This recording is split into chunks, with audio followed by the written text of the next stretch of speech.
The crisp autumn air followed Robert Hayes through the lobby of his luxury building as he nodded at the doorman. After 3 days of non-stop meetings in Tokyo, all he wanted was quiet, and maybe a glass of that 30-year-old scotch waiting. In his study? "Welcome back, Mr. Hayes," said the doorman with a practiced smile. "Your driver mentioned the flight was early." "Yes, Thomas. For once, everything went as planned." Robert checked his watch. Just past 4 in the afternoon. His daughter Lily would still be at her piano lesson for another hour, giving him blessed silence to decompress. The private elevator whisked him to the penthouse floor in seconds. As the doors opened to his foyer, Robert loosened his tie and set down his briefcase. He expected the usual tomb-like quiet of his massive apartment, but instead, he heard something unexpected. Laughter. And not just any laughter, but his daughter's laughter, bright and uninhibited in a way he hadn't heard since before his wife's passing. Robert followed the sound through the marble hallway, past the formal dining room they rarely used, toward a part of the apartment he almost never visited, the kitchen. As he got closer, he could hear his daughter's voice. "Like this? Am I doing it right? That's it, honey.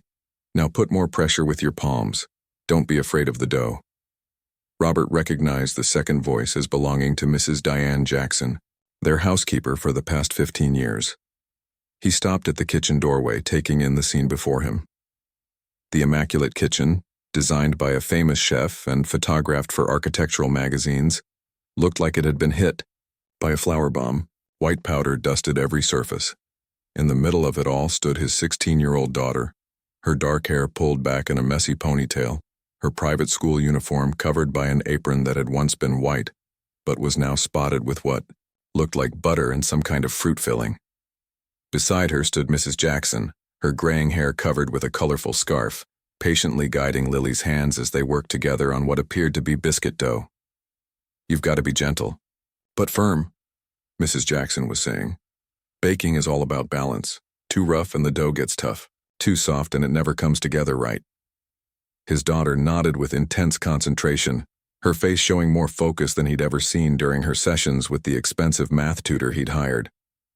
Robert must have made some small noise because Mrs. Jackson looked up, her hands instantly stilling on the dough. "Mr. Hayes," she said, straightening up immediately. "We weren't expecting you until tomorrow." The easy warmth in her voice disappeared, replaced by the professional tone she always used with him. Lily looked up, her face breaking into a wide smile. "Dad!" Flour dust puffed into the air as she wiped her hands on her apron. "You're home early. Come see what we're making. They're Grandma's peach biscuits." Robert stood frozen, briefcase still in hand, feeling oddly like an intruder in his own home. "I thought you had piano lessons on Thursdays." Lily's smile dimmed slightly. "That's on Tuesdays now, remember? We changed it last month because of the science competition." "Right," Robert said, though he didn't remember it all. His assistant handled Lily's schedule.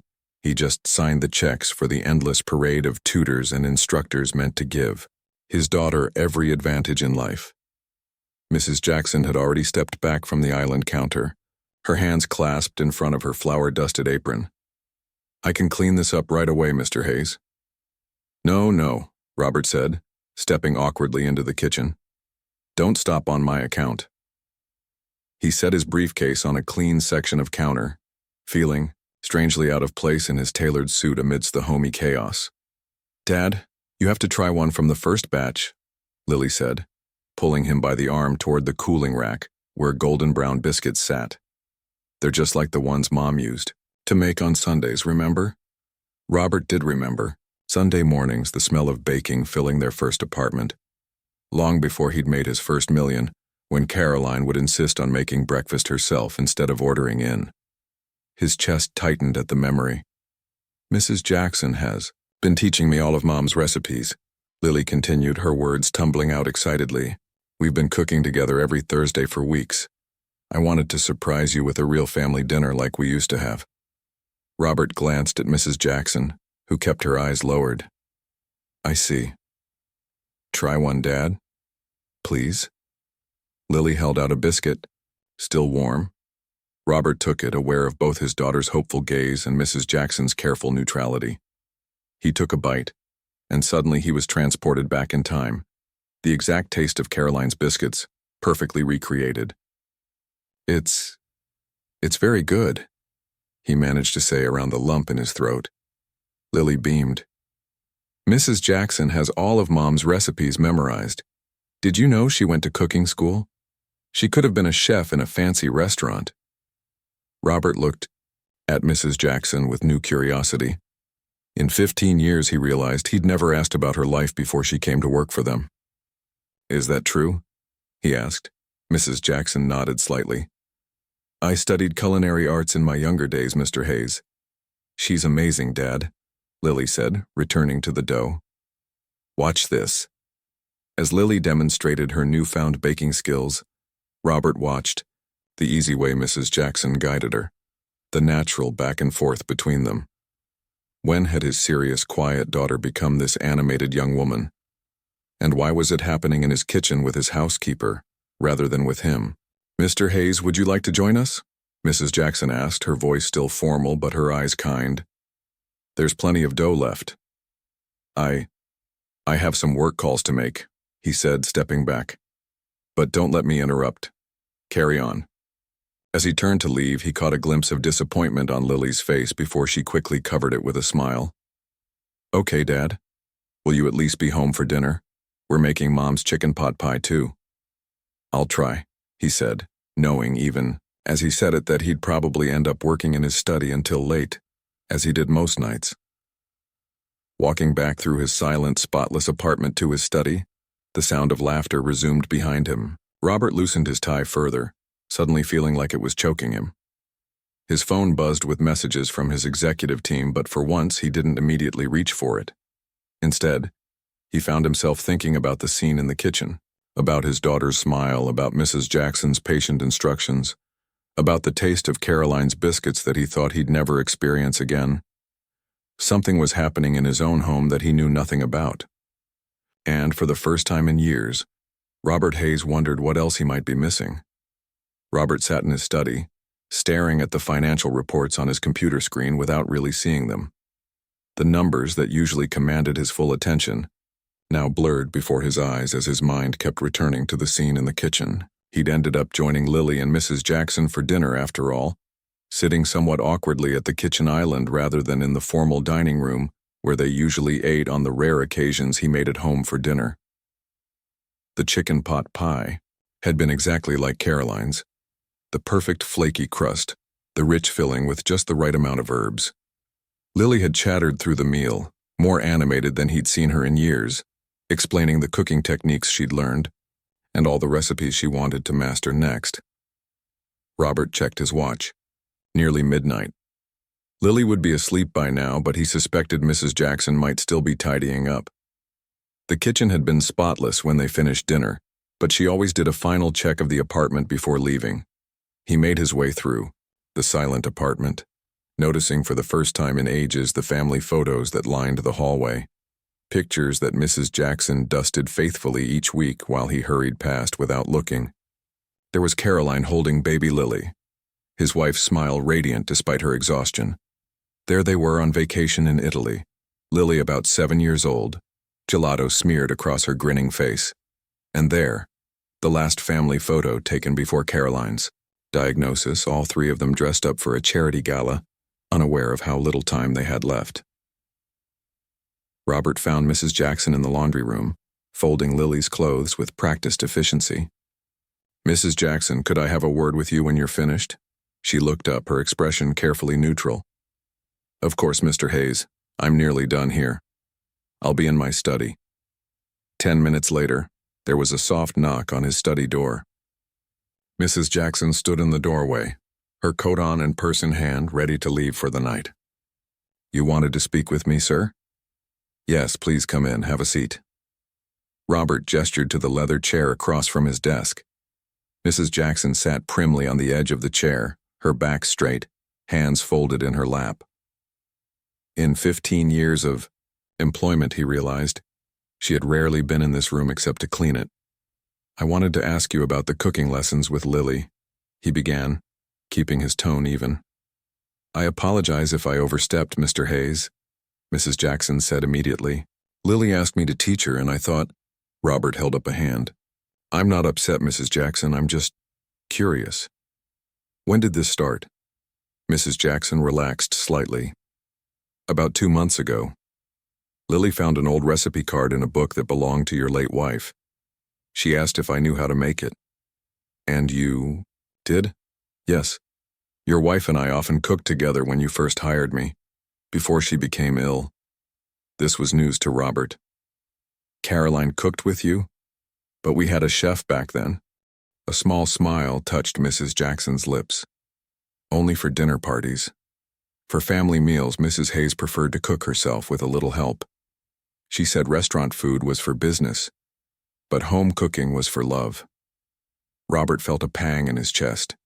That sounded exactly like something Caroline would say. How had he forgotten that about her? When Lily found that recipe card, she became very emotional. Mrs. Jackson continued. She said she couldn't remember the last time she'd tasted her mother's cooking. She begged me to teach her. Why didn't you tell me? Mrs. Jackson's eyes met his directly for perhaps the first time in their long association. With all due respect, Mr. Hayes, when would I have told you? You're rarely home before Lily's bedtime, and when you are, you're working in here. The truth of her words stung. Robert ran a hand through his hair, suddenly aware of the gray that had crept in at the temples. When had that happened? What exactly have you been teaching her? Her mother's recipes mostly. Simple dishes that Mrs. Hayes used to make. Comfort food, I suppose you'd call it. And you know all these recipes? Mrs. Jackson nodded. Your wife and I wrote them down together when she first got sick. She wanted to make sure Lily would have them someday. Another revelation that hit Robert like a physical blow. Caroline had prepared for a future without her, a future he still wasn't handling well 3 years later. You mentioned culinary school, he said, changing the subject slightly. Yes, I graduated top of my class from the Culinary Institute before my husband got sick. I needed more stable work with good insurance, so I put my restaurant dreams on hold. For how long? 22 years now, she said matter-of-factly, no self-pity in her voice. Robert leaned back in his chair, really looking at Mrs. Jackson for perhaps the first time. She was probably in her early 50s, about the same age Caroline would have been now. He tried to imagine giving up on his own dreams for that long. Your husband, is he? He passed away 10 years ago. Heart failure. I'm sorry. I didn't know. It's all right, Mr. Hayes. I took 3 days off for the funeral. Your previous assistant handled the arrangements for a temporary replacement. Robert felt a flush of shame. A decade working in his home, and he hadn't known about the death of her spouse. Meanwhile, she knew everything about his family's tragedy, had helped his daughter maintain a connection to her mother's memory while he buried himself in work. Lily seems to enjoy the cooking lessons, he said after an awkward pause. Mrs. Jackson's face softened. She has a natural talent for it, and I think it helps her feel close to her mother. Robert nodded, a lump forming in his throat. She seemed happier tonight than I've seen her in a long time. Cooking can be very therapeutic, Mr. Hayes. It requires focus but also allows for creativity.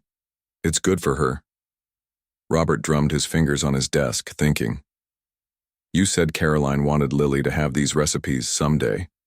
Did she specify when? Mrs. Jackson hesitated. She thought, perhaps when Lily was preparing to go to college or getting married someday. But when Lily found that recipe card and asked me so earnestly, I felt it was time. Without consulting me, Robert said, a hint of his executive authority creeping into his voice. Mrs. Jackson met his gaze steadily. Yes, Mr. Hayes, because Lily needed this connection to her mother now, not years from now, and if I had asked you, would you have even had time to discuss it? The question hung in the air between them. Robert wanted to be offended by her presumption, but the simple truth was that she was right. He would have brushed it off, told her, to speak to his assistant and forgotten about it entirely. Your daughter is 16 going on 17, Mr. Hayes. Mrs. Jackson continued, her voice gentle but firm. These past few years have been hard on her. She's trying to find her way without her mother. I'm not overstepping by saying she needs more than tutors and piano lessons. She needs connection. Robert swallowed hard. Are you saying I've been a bad father? Mrs. Jackson shook her head. Not at all. You've provided everything Lily could need. You've secured her future. But sometimes, what children need most is simply presence. The words hit Robert with unexpected force.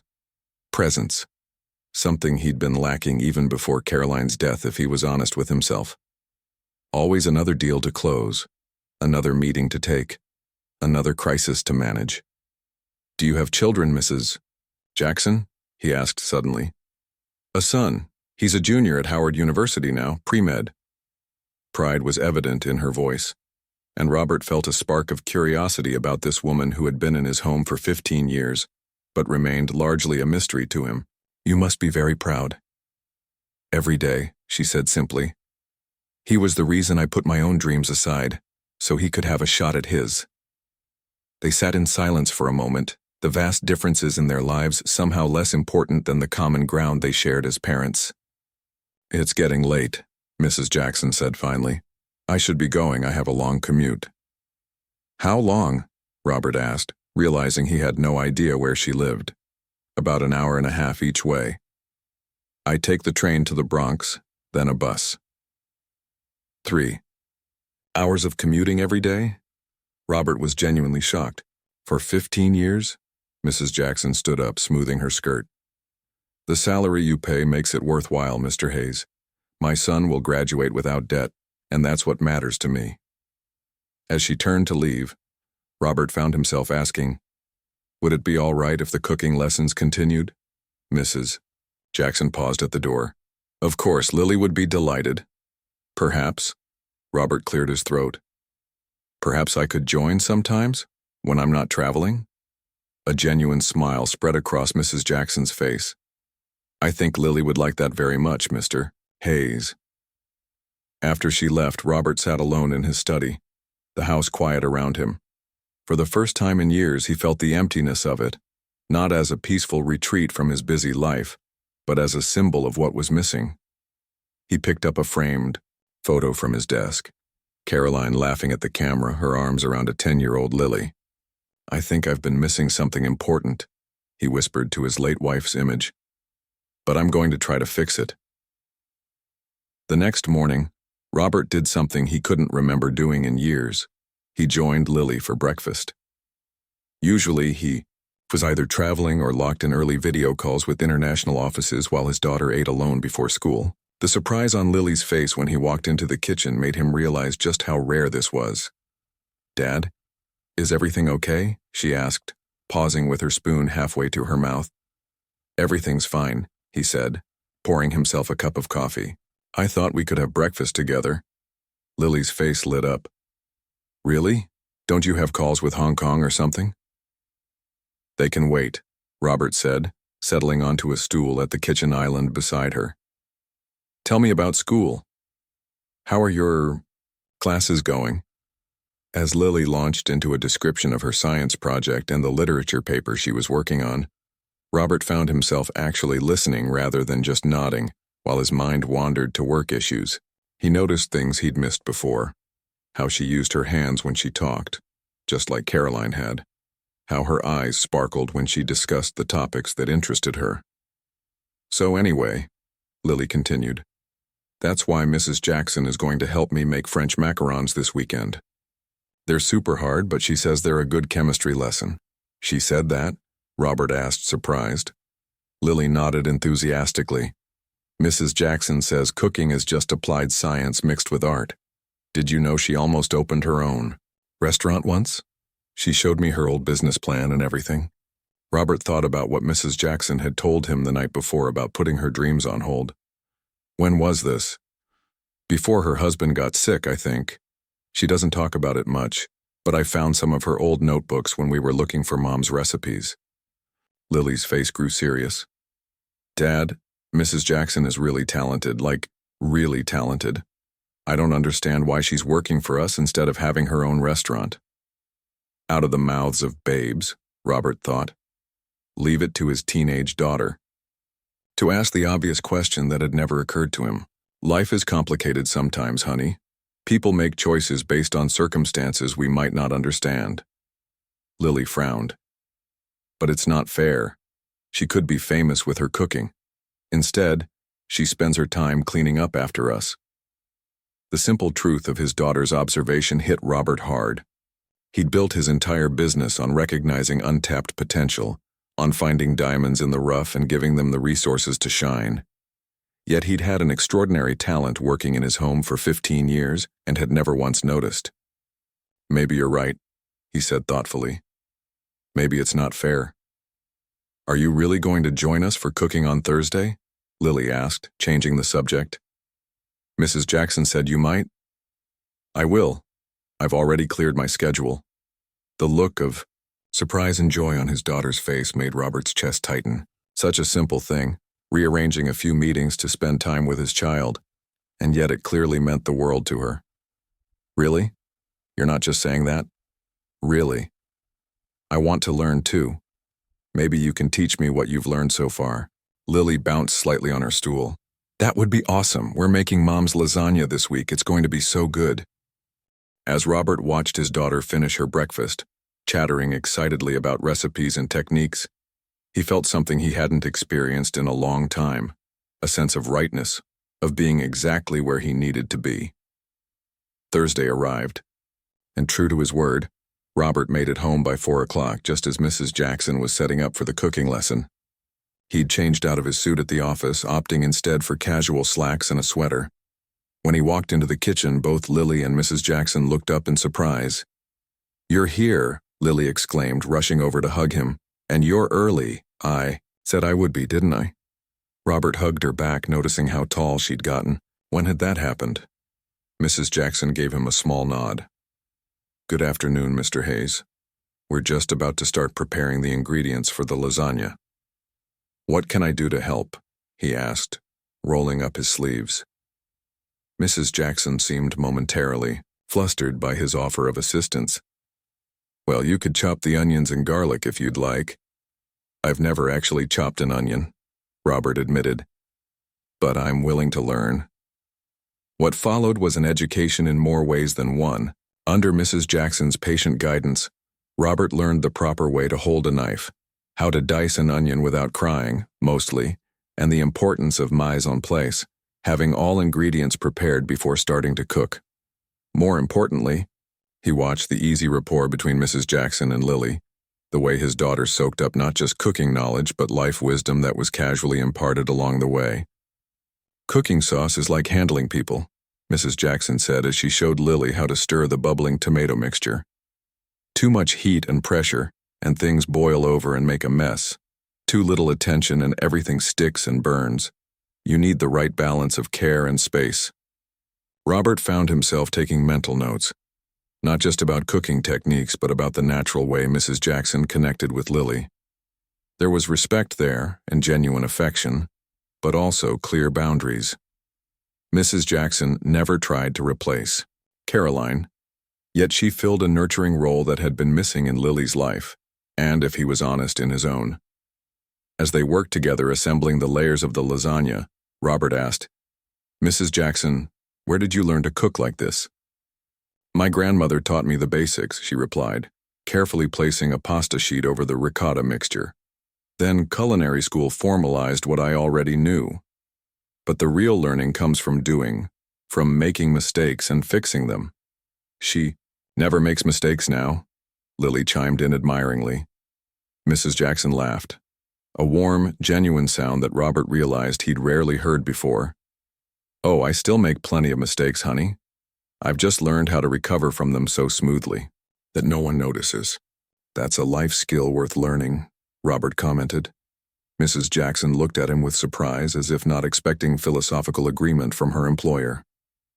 Yes, it certainly is. As they waited for the lasagna to bake, filling the apartment, with mouth-watering aromas, Robert found himself asking more questions about Mrs. Jackson's culinary background. Slowly, her story emerged. A young woman with extraordinary talent who had won a scholarship to a prestigious cooking school, who had worked under famous chefs and was on the verge of securing investors for her own restaurant when her husband's diagnosis changed everything. "You gave up your dream for him," Robert said, not as a question but as a recognition. Mrs. Jackson shrugged slightly. "We make choices for the people we love. I needed stable work with good health insurance. Your wife offered me that at a time when not many places would. I've never regretted it." "But you still want your own restaurant, don't you?" Lily asked. "You told me once it would be called Diane's Place and would serve elevated comfort food." Mrs. Jackson smiled at Lily's memory. "That was the plan, yes, but dreams change as we get older." "Do they?" Robert asked quietly. "Or do we just convince ourselves they should?" Their eyes met across the kitchen island, and for a moment Robert saw past the professional demeanor to the woman beneath, someone with ambitions and talents as valid as his own, who had made different choices but whose dreams were no less worthy. The oven timer broke the moment and they turned their attention to the bubbling golden-brown lasagna. As they sat down to eat together, Robert found himself genuinely enjoying a meal in a way he hadn't in years. The food was delicious, but it was the company, the conversation, the sense of having created something together that made it special. After dinner, as Lily cleared the table, insisting she do it herself as part of learning the whole process of cooking, Robert found himself alone with Mrs. Jackson. "Thank you," he said simply. "Not just for the cooking lesson, but for being there for Lily all these years." Mrs. Jackson nodded, accepting his gratitude with quiet dignity. "She's a wonderful girl. You and Mrs. Hayes raised her well." "Caroline did," Robert corrected. "And then you helped after she was gone. I was just present sometimes."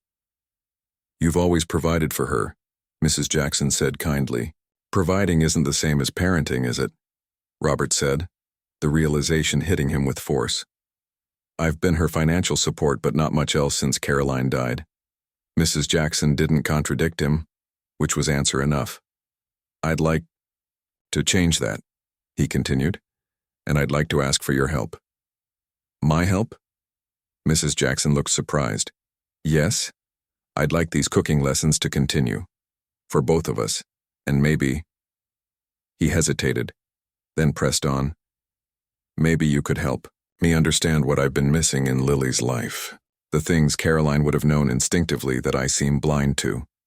Mrs. Jackson studied him for a long moment, as if assessing his sincerity.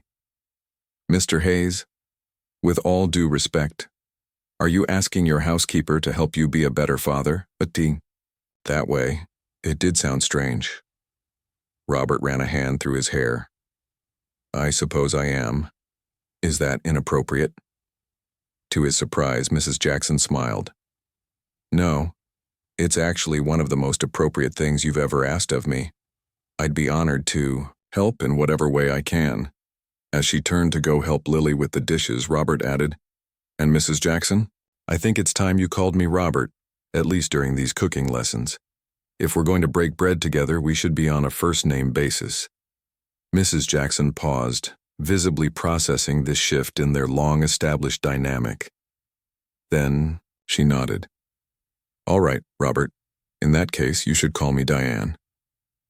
"Diane," he repeated, the name feeling strange on his tongue after 15 years of formal address.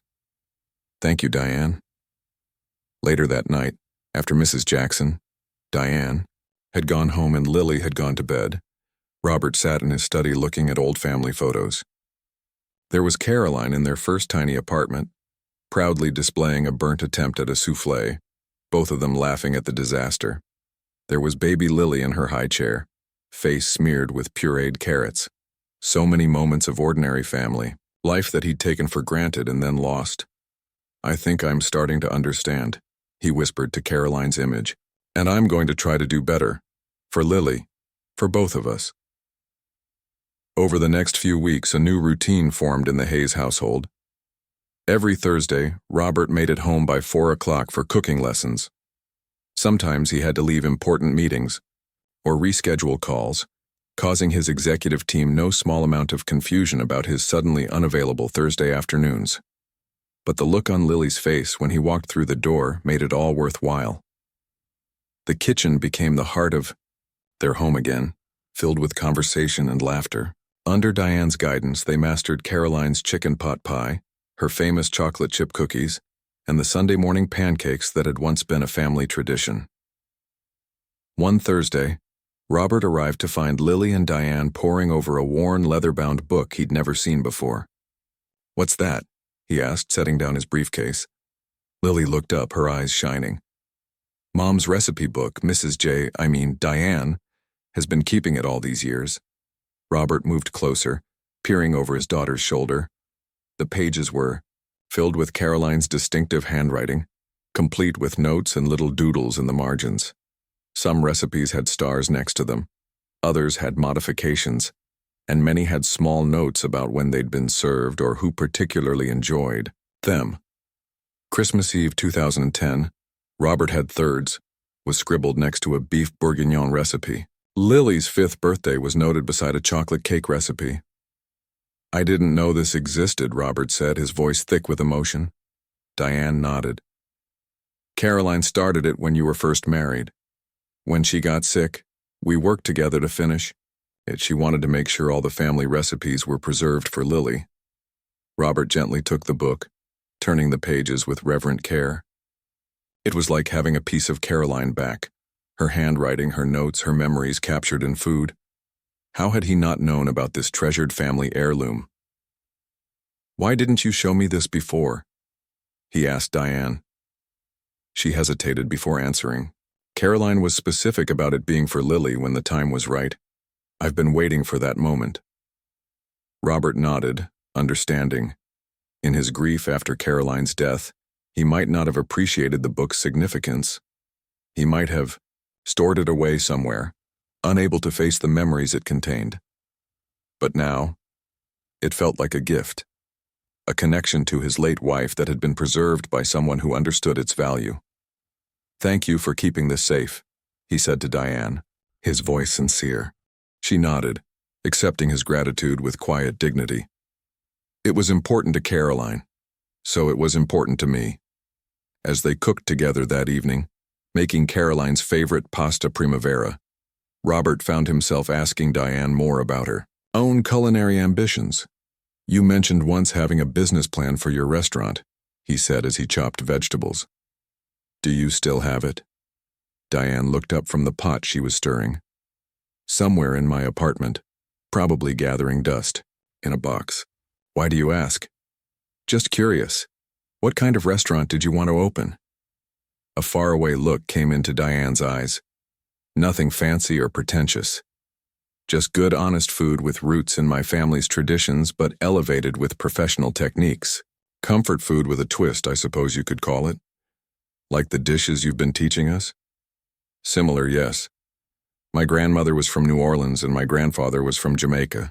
I wanted to honor those flavors while adding my own interpretations. "It sounds wonderful," Robert said, and meant it. He could easily imagine a restaurant with Diane's cooking drawing crowds and critical acclaim. "It was a nice dream," she said with a small shrug. But life had other plans. Later that evening, after dinner was eaten and Diane had gone home, Robert sat in his study with his laptop open, looking at restaurant spaces for lease in the city. It was just an idle curiosity, he told himself. Just a thought experiment. But the idea wouldn't leave him alone. The following Tuesday, Robert did something unprecedented. He left work in the middle of the day without explanation to his staff. Instead of his usual town car, he took the subway to the Bronx, following directions on his phone to an address he'd found in Diane's personnel file. The neighborhood was a far cry from his Manhattan penthouse or his company's gleaming downtown office tower. The apartment building was clean but worn, with security bars on the lower windows and a front door that didn't quite close properly. Robert checked the address again, then pressed the buzzer for apartment 4C. No answer. Of course, Diane would be at his apartment right now, cleaning and preparing for tomorrow's dinner. What had he been thinking coming here unannounced on a workday? As Robert turned to leave, an elderly woman approached the building, eyeing him suspiciously. "Can I help you?" she asked.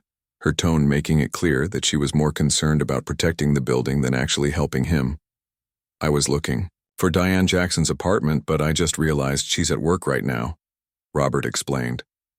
The woman's expression softened slightly. You a friend of Diane's? I'm her employer, actually. Robert Hayes. He extended his hand. The woman looked at his hand, then at his obviously expensive coat and shoes. Diane works for you? The fancy place in Manhattan? Yes, that's right. The woman seemed to make a decision. I'm Mabel, Diane's neighbor. She's mentioned you and your daughter. She shook his hand finally. Diane won't be back until late. That commute of hers is a killer. How long has she lived here? Robert asked, glancing up at the aging building. Oh, must be 20 years now. Since before her Thomas got sick. Mabel shook her head sadly. That woman works harder than anyone I know. 3 hours commuting every day, and still finds time to help out with the community garden and teach cooking classes at the senior center on weekends. This was news to Robert. She teaches cooking classes? Every Saturday morning. For free, mind you. Says it keeps her skills sharp. Mabel gave him an appraising look. You didn't know that? No, Robert admitted. I'm learning there's a lot I don't know about Diane. Mabel nodded knowingly. She's a private person, doesn't like to mix her worlds too much. But since you're here, would you like to see something? Curious, Robert followed Mabel through the building to a small courtyard in the back. What had once been a neglected space was now a thriving community garden, with raised beds full of vegetables and herbs despite the cool fall weather. This is Diane's section, Mabel said, pointing to a meticulously maintained corner where herbs and vegetables grew in tidy rows. Those fancy restaurants in Manhattan? They pay a fortune for fresh herbs that aren't half as nice as what Diane grows here. Robert knelt down, rubbing a leaf between his fingers and inhaling the fragrant scent of fresh thyme. She grows her own herbs and shares them with everyone in the building. Makes these amazing infused oils and vinegars, too. Mabel pointed to a small rosemary plant. That one there, she grew it from a cutting she brought back from Italy. Said her employer's wife loved rosemary, and she wanted to keep the strain going. Robert felt a lump in his throat. That would have been from their family vacation to Tuscany 7 years ago. Caroline had indeed fallen in love with the fragrant rosemary that grew wild there, and Diane had quietly preserved that memory all these years. Thank you for showing me this, he said to Mabel. I should go now. Please don't mention to Diane that I was here. Mabel gave him a shrewd look. Planning a surprise for her? Something like that, Robert said, though he wasn't entirely sure what he was planning yet. As he made his way back to Manhattan on the crowded subway, surrounded by people heading home from work, Robert found himself thinking about Diane's life, in a way he never had before. 3 hours of daily commuting, a tiny apartment in the Bronx, weekend cooking classes, a community garden, a dream deferred but not abandoned. Robert Hayes had built his fortune by seeing potential and opportunity where others didn't. It was time to apply that same vision closer to home. Thursday's cooking lesson had a special energy. Lily had aced a difficult math test and was bubbling with excitement. Diane had brought fresh herbs from her garden, filling the kitchen with amazing aromas. And Robert had a plan forming in his mind that made him feel more purposeful than any business deal had in years. As they prepared a complex paella, a dish that had intimidated Robert when Diane first suggested it, he found himself impressed once again by her knowledge and skill. The way she taught was remarkable too, patient but exacting, encouraging but honest. When Lily measured the saffron incorrectly, Diane turned it into a lesson about precision and the value of expensive ingredients. When Robert struggled with the proper technique for searing the chicken, she guided his hands with the same care she might give a culinary student. You know, Robert said as they waited for the rice to absorb the flavorful broth. You'd make an exceptional teacher. Diane looked up, surprised by the comment. Thank you. I enjoy sharing what I know. Mabel from your building said the same thing. Diane's eyes widened. You spoke to Mabel? When? Robert realized his mistake too late. I had a delivery sent to your apartment building recently. She happened to be there and mentioned you taught cooking classes. Diane looked skeptical but didn't press the issue. The classes at the senior center aren't anything fancy, just basics to help folks on fixed incomes eat better. Still, it shows a talent for teaching as well as cooking, Robert persisted. Have you ever thought about combining those skills professionally? What do you mean? I mean, if you had your restaurant, you could also offer cooking classes. Many high-end establishments do that now as an additional revenue stream. Lily looked up from where she was setting the table. That would be amazing. Diane could teach people to make all her special recipes. Diane shook her head, though Robert noticed a flash of interest in her eyes. That's a nice thought, but opening a restaurant requires a lot more than cooking skills and teaching ability. It needs capital, business knowledge, connections. All things that can be acquired with the right partner, Robert said casually. Diane gave him a sharp look. What exactly are you suggesting, Robert? Before he could answer, the timer dinged, and they turned their attention back to the paella. But the seed had been planted, and Robert could see that Diane was thinking about it. After dinner, while Lily was doing her homework, Robert asked Diane to stay for a cup of coffee. They sat in the rarely used formal living room, the Manhattan skyline glittering through the floor-to-ceiling windows. I want to talk to you about something, Robert began. A business proposition. Diane set down her coffee cup. I'm listening. I'd like to invest in your restaurant, the one you've been dreaming about for 20 years. Diane stared at him, clearly stunned. What? I've been thinking about it a lot lately. You have extraordinary talent, Diane. Talent that deserves a wider audience than just my family. I'd like to provide the capital for you to open your restaurant. Diane's expression shifted from shock to wariness. Why would you do that? Because it's a good investment. Because you deserve the chance to fulfill your dream. And because, Robert paused, choosing his words carefully, because you've given so much to our family, especially to Lily, this would be a way of giving something back. Diane shook her head slowly. I appreciate the thought, Robert, but I couldn't accept that. It would change our relationship in ways that might not be comfortable for either of us. It wouldn't have to. We could structure it as a proper business arrangement. Investment capital in exchange for a percentage of the business. No different from any other restaurant investment I might make. Except that I work for you, Diane pointed out. And have for 15 years. That complicates things.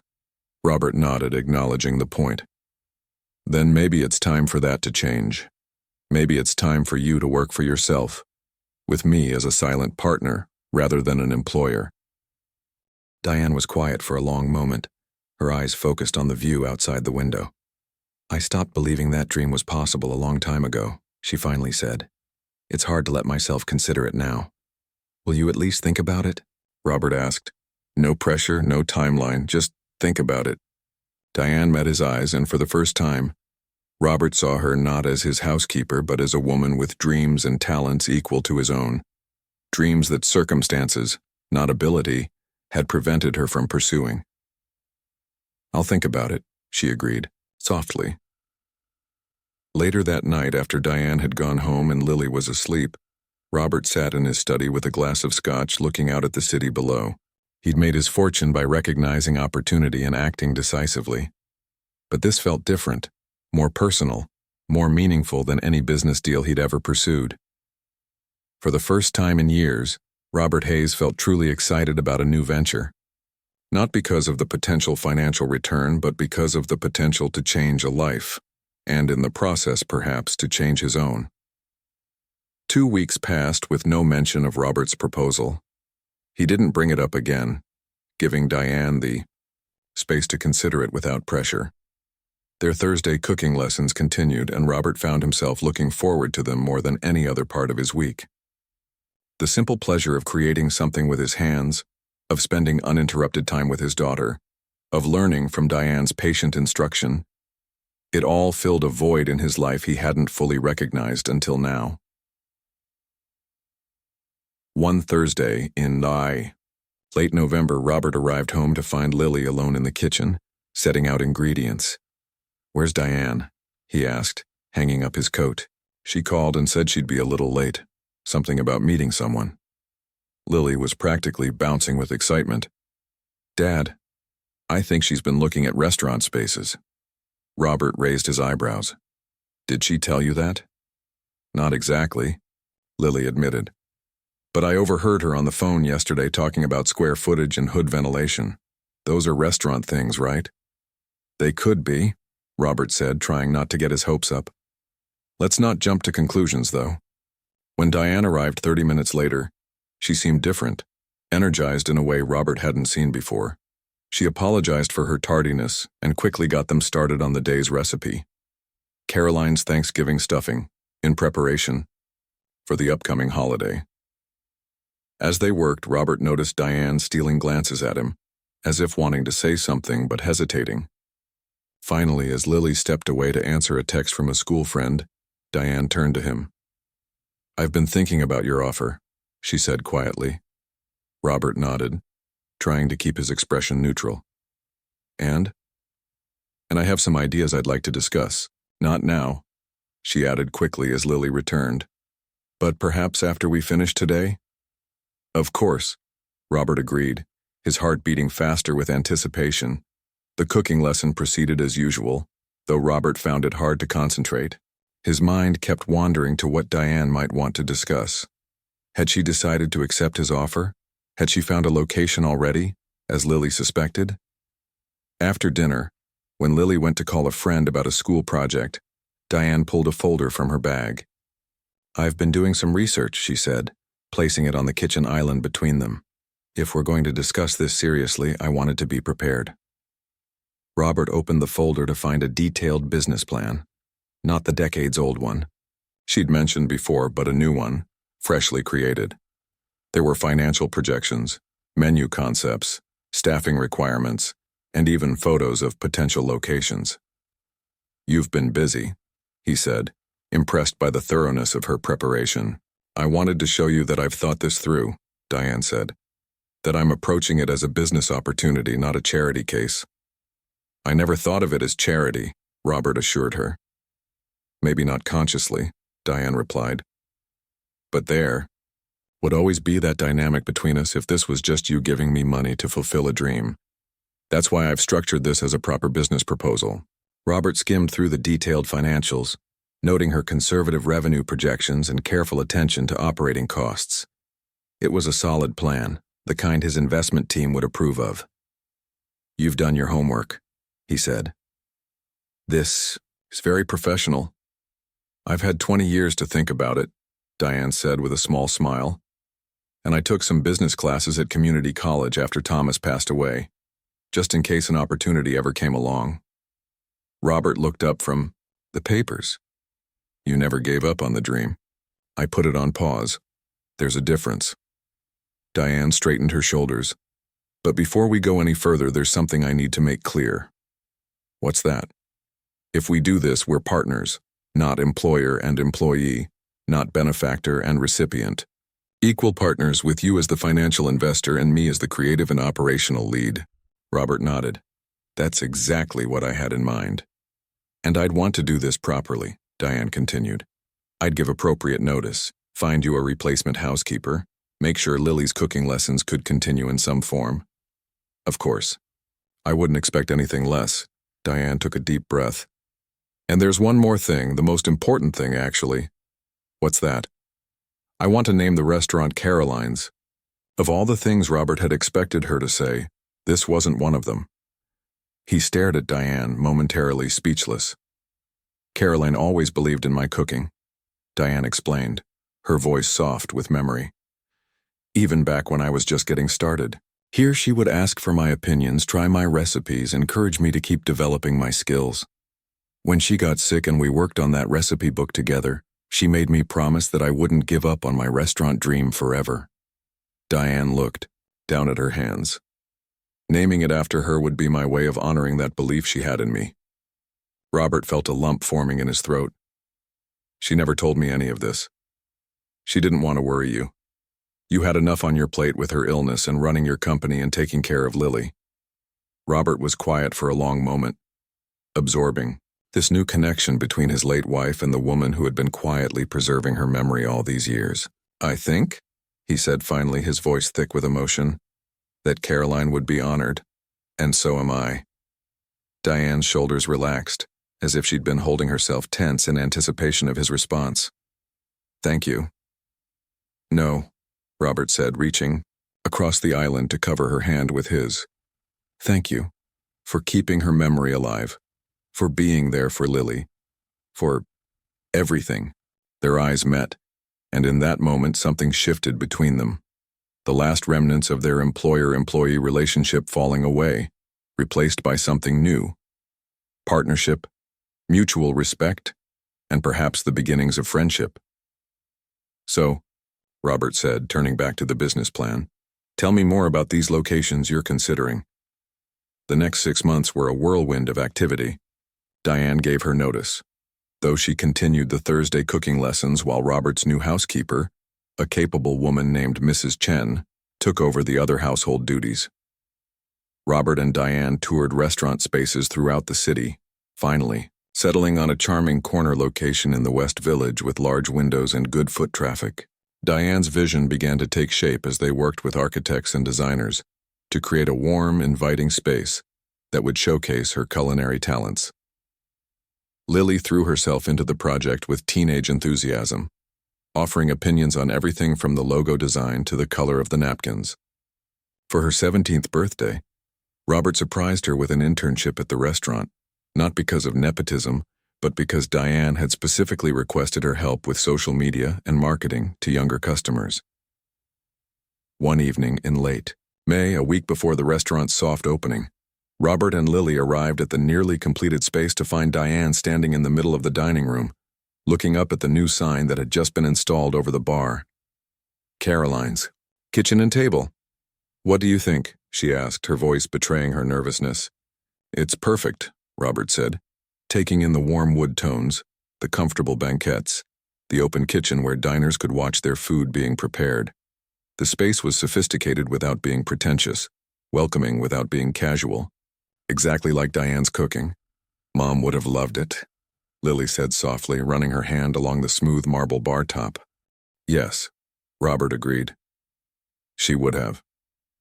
As they walked through the restaurant, Diane pointed out special touches: herbs growing in planters by the windows, plates from a local potter, a vintage cooking implement that had belonged to her grandmother, now mounted as artwork on the wall. We've received over 200 reservation requests for the first week, she told them, a mixture of pride and terror in her voice. The food critics from the Times and New York Magazine both called personally. They've heard about your cooking, Robert said. Word gets around in this city. Diane shook her head. They've heard that Robert Hayes is backing a new restaurant. That's what got their attention. Maybe that's what got them to call, Robert acknowledged. But your food is what will get them to write rave reviews. I have complete faith in that. As Diane went to check on something in the kitchen, Lily sidled up to her father. You know what this reminds me of? She asked. What's that? Those stories Mom used to tell us about her parents' restaurant in Chicago, the one they ran together for 40 years. Lily looked around the space appreciatively. She always said a restaurant wasn't just about food. It was about creating a place where memories are made. Robert put his arm around his daughter's shoulders. Your mother was a wise woman. She would be happy about this, Lily said. About you helping Diane make her dream come true, about us being a part of it together. I think so too, Robert agreed. I think she'd be very happy indeed. The soft opening of Caroline's was a small affair. Just 30 guests, mostly friends and family. Diane's son Jason had flown in, from medical school, beaming with pride as he watched his mother command the kitchen with professional ease. Mabel and several other neighbors from the Bronx sat at a large round table, exclaiming over each course that arrived. Robert's executive assistant and a few close business associates occupied another table, clearly impressed by both the food and the transformation of their boss into someone who knew the difference between chiffonade and julienne cuts. Robert and Lily sat at a small table near the kitchen, the best spot to watch Diane in her element.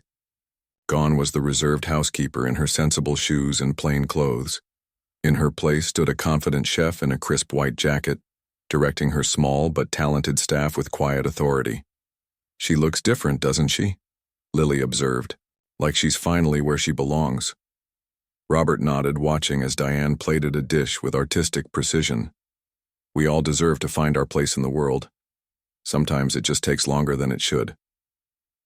As the evening progressed, the initial nervousness in the kitchen gave way to a smooth rhythm. Each dish emerged more beautiful than the last, drawing appreciative murmurs from the guests.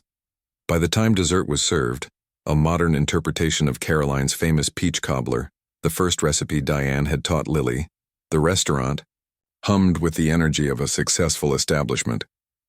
After the last guests had departed, full of food and wine and goodwill, Diane finally emerged from the kitchen. Her chef's jacket was no longer pristine. Her hair had escaped its neat bun, and she looked exhausted but radiant. "Well?" she asked, sliding into a chair at Robert and Lily's table. "What's the verdict?" "Absolutely amazing," Lily gushed. "Everyone loved everything. Jason ate so much of the jambalaya I thought he might burst."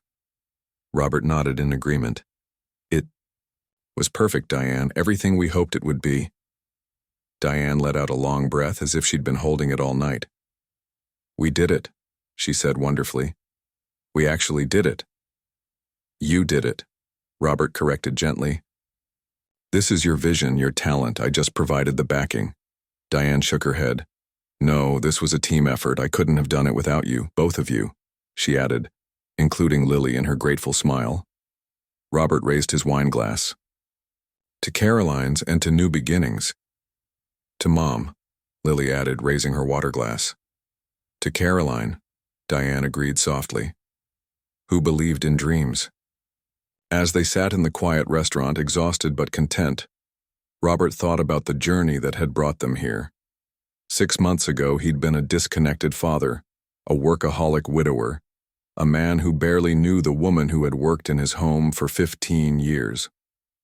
Now he was a partner in a promising new restaurant, a more present father, and a man who had discovered that true wealth had nothing to do with the balance in his bank account. "You know," he said thoughtfully, "the day I walked into the kitchen and found you two cooking together might have been the luckiest day of my life." Diane smiled. "Mine too, I think." Lily reached out, putting one hand over her father's and one over Diane's. "Mine 3. Outside the windows of Caroline's, the lights of the city twinkled in the spring night. Inside, 3 people who had once been employer, employee, and child, separated by wealth, status, and grief, sat together as equals, bound by respect, shared purpose, and the simple joy of breaking bread together. It wasn't the family Robert had once envisioned for himself. It wasn't the life Diane had originally planned. It wasn't the childhood Lily might have had if her mother had lived. But as they sat in the warm glow of the restaurant named for a woman they had all loved, it felt right. It felt like home. And that, Robert realized, was the greatest wealth of all.